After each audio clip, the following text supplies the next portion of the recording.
اعوذ باللہ من الشیطان الرجیم پناہ مانگتا ہوں میں اللہ کی شیطان مردود سے۔ بسم اللہ الرحمن الرحیم شروع اللہ کا نام لے کر جو بڑا مہربان نہایت رحم والا ہے۔ مرج البحرين يلتقيان بينهما برزخ لا يبغيان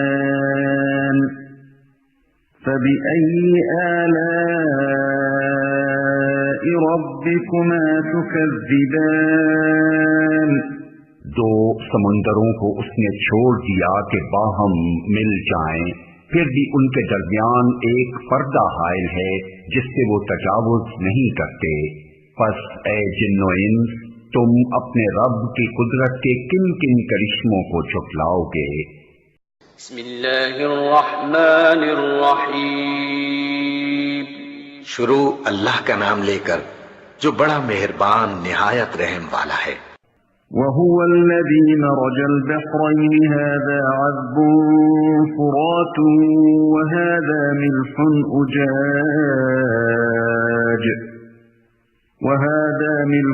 أجاج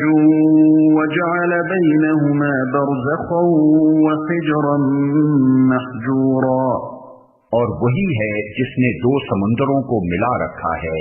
ایک لذیذ و شیریں، دوسرا تلخ و شور، اور دونوں کے درمیان ایک پردہ حائل ہے، ایک رکاوٹ ہے جو انہیں گڈمٹ ہونے سے روکے ہوئے ہے۔ یہ کیفیت ہر اس جگہ رونما ہوتی ہے جہاں کوئی بڑا دریا سمندر میں آ کر گرتا ہے۔ اس کے علاوہ کچھ سمندر میں بھی مختلف مقامات پر میٹھے پانی کے چشمے پائے جاتے ہیں جن کا پانی سمندر کے نہایت تلخ پانی کے درمیان بھی اپنی مٹھاس پر قائم رہتا ہے۔ ترکی امیر البحر سید علی رئیس یعنی کاتب رومی اپنی کتاب میرۃ الممالک میں جو 16ویں صدی عیسوی کی تصنیف ہے، خلیج فارس کے اندر ایسے ہی ایک مقام کی نشاندہی کرتا ہے۔ اس نے لکھا ہے کہ وہاں آب شور کے نیچے آب شیریں کے چشمے ہیں جن سے میں خود اپنے بیڑے کے لیے پینے کا پانی حاصل کرتا رہا ہوں۔ موجودہ زمانے میں جب امریکن کمپنی نے سعودی عرب میں تیل نکالنے کا کام شروع کیا تو ابتداءً وہ بھی خلیج فارس کے انہی چشموں سے پانی حاصل کرتی تھی۔ بعد میں زہران کے پاس کنویں کھود لیے گئے اور ان سے پانی لیا جانے لگا۔ بحرین کے قریب بھی سمندر کی تہ میں آب شیریں کے چشمے ہیں جن سے لوگ کچھ مدت پہلے تک پینے کا پانی حاصل کرتے رہے ہیں۔ یہ تو ہے آیت کا ظاہری مضمون جو اللہ کی قدرت کے کرشمے سے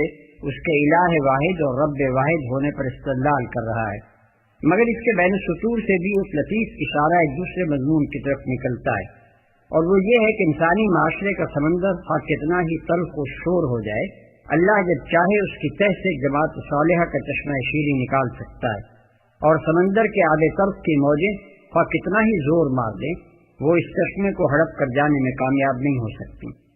سمندری پانی جو آپس میں نہیں ملتے، یہ آیت بڑی خوبصورتی سے بیان کرتی ہے کہ دو بہتے ہوئے پانی آپس میں نہیں ملتے، چاہے کتنی ہی بارش ہو، چاہے کتنے ہی طوفان ہو، یا چاہے کتنی ہی ہوائیں چلیں۔ سائنس بھی اس بات کا یقین دلاتی ہے کہ یہ سچ ہے، جیسے وہ دوسری آیتوں کی تصدیق کرتی آئی ہے کہ یہ الفاظ انسان کے نہیں بلکہ پیدا کرنے والے ایک اللہ کے ہیں۔ French marine scientist captain Jacques Cousteau جو کافی مانے جاتے ہیں اپنی پانی کے اندر کی ریسرچ کے حوالے سے، وہ ہمیں بتاتے ہیں پانی کے رویوں اور ان کے درمیان موجود تہوں یا حدود کے بارے میں۔ جب انہوں نے ریسرچ کی اس بات پر کہ مختلف وزن رکھنے والے پانی یا سمندر آپس میں نہیں ملتے، تو یہ بات سامنے آئی کہ میڈیٹرینین سمندر کی نمکیات اور وزن ایک اسٹینڈرڈ کے مطابق ہیں، اور اس کے اندر جاندار بھی اسی پانی کے لحاظ سے موجود ہیں، یعنی وہ جاندار موجود ہیں جو اسی پانی میں زندہ رہ سکتے ہیں، اور اگر ان کو مختلف پانی فراہم کیا جائے تو وہ ختم ہو جائیں۔ پھر انہوں نے موازنہ کیا اٹلانٹک اوشن کے سمندر اور معلوم ہوا کہ وہ بالکل مختلف ہے میڈیٹرینین سمندر کے۔ پانی کی نمکیات، پانی کا وزن اور اس کے اندر موجود جاندار ایک دوسرے سے کافی مختلف ہیں، جبکہ عام طور پر ان دونوں سمندروں کے پانی کو ایک جیسا یا ایک دوسرے کے قریب تر ہونا چاہیے تھا۔ بالکل مختلف ہونا بڑی تعجب کی بات ہے، کیونکہ ان دونوں سمندروں کا پانی ایک دوسرے سے ملا ہوا ہے، تو دونوں کی نمکیات، وزن اور جاندار ایک جیسے ہی ہونے چاہیے تھے یا قریب تر ہونے چاہیے؟ اس تعجب کو دور کرنے کے لیے اور تحقیق کی گئی تو پتہ چلا کہ یہ سمندر جس مقام پر ایک دوسرے سے ملنے کی کوشش کرتا ہے وہاں ایک پردہ ان کے درمیان حائل ہے جو ان کو آپس میں ملنے نہیں دیتا، اور اسی طرح کی حدود پہلے بھی 1960 میں ایک جرمن سائنٹسٹ کو ملی تھی باو منڈاپ کے مقام پر، جو کہ ملاتا ہے ریڈ سی اور گلف آف ایڈن کو۔ اس کے بعد جب اور تحقیق کی گئی تو یہ طے پایا پردے جو سمندری پانیوں کو ملنے نہیں دیتے ہر اس جگہ پائے گئے جہاں مختلف سمندر ایک دوسرے سے جڑتے ہیں۔ اس ریسرچ کے بعد جب کیپٹن جیک کوسٹو کو پتہ چلا کہ قرآن اس بات کو 1400 سال پہلے ہی بتا چکا ہے سورہ رحمان آیت 19 اور 20 میں، اور یہ بات بڑی عام پائی جاتی ہے کہ جب انسان کسی چیز کو کافی محنت کے بعد حاصل کرتا ہے اور اس کو پتہ چلتا ہے کہ یہ تو پہلے ہی بتا دی گئی ہے، اور اس وقت بتائی گئی جب مشینیں بھی نہیں تھی، نہ ہی پانی کے اندر ان پردوں کو کوئی دیکھ کر بتا سکتا تھا۔ اس کے علاوہ اللہ تعالیٰ نے اس بات کو آپ صلی اللہ علیہ وسلم کے ذریعے بتایا، اور آپ صلی اللہ علیہ وسلم نے کبھی پانی کا سفر نہیں کیا، تو لازماً وہ حیران ہو جاتا ہے اور دین اسلام کو حق مان کر قبول کر لیتا ہے۔ آگے یہ کہ اسی طرح یہ پردے آبشاروں اور دریائی پانی میں بھی پائے جاتے ہیں، جبکہ یہاں پانی کا قد اور بہاؤ کو بہت تیز مانا جاتا ہے، جس کی وجہ سے نمکین اور میٹھا پانی مل سکتا ہے جہاں جہاں بھی یہ سمندر سے جا کر ملتا ہے، مگر ایسا کچھ بھی نہیں ہوتا۔ اور اگر ایسا ہو جاتا کہ پانی آپس میں مل جاتے اور اللہ نے کوئی حدود قائم نہ کی ہوتی تو میٹھے دریا جلد ہی نمکین ہو جایا کرتے اور ان کے اندر موجود زندگیاں بھی باقی نہ رہتی۔ سورۃ الفرقان